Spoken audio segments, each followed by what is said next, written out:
Very lastly, sisi wote tunataka barabara na tunataka miundo msingi, na ndio maana tunalipwa pesa, tunakatwa pesa ya pay, tunakatwa pesa ya VAT. Ukinunua hata sukari unalipa kodi, na ndio maana ukiweka hata motorbike mafuta unakatwa kitu inaitwa fuel levy, pesa ya kujenga barabara. Lakini hiyo yote tumepeleka bank kama collateral, most of that money. So what do we want to do now? Watu wa serikali wanakuja wanasema tunataka kujenga barabara ya Nairobi kwenda Nakuru. Mtu ambaye analipa pay, analipa VAT na analipa fuel levy, alafu serikali inamwambia tunataka tukujengee barabara na niwe utakuwa unalipa kutumia. Now the plan ati naona wanakisema we want to build Thika super highway. Of course we deserve another road. Even Mombasa road should be expanded. Of course we pay taxes.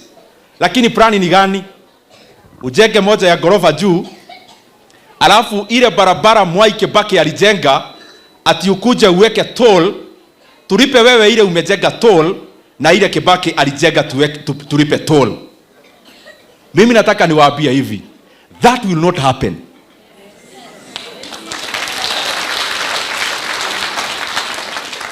Barabara ya Mombasa road wewe weka leni zako, na kama serikali imeshindwa kujenga barabara vile serikali zingine zilijenga bila kulipisha Wakenya kutumia, ni sawa, jengeni zenu na mulipishe. Lakini ile barabara iko ya Mombasa road, ile ilijengwa na President Kenyatta na Moi na Kibaki na Uhuru, na ile Thika road super highway ambayo ilijengwa na President Kibaki, we want to tell you we will not pay toll for the roads that we have built previously. Na wasikize, hakuna toll itawekwa Thika road ama Mombasa road kwa barabara hii serikali haijajenga.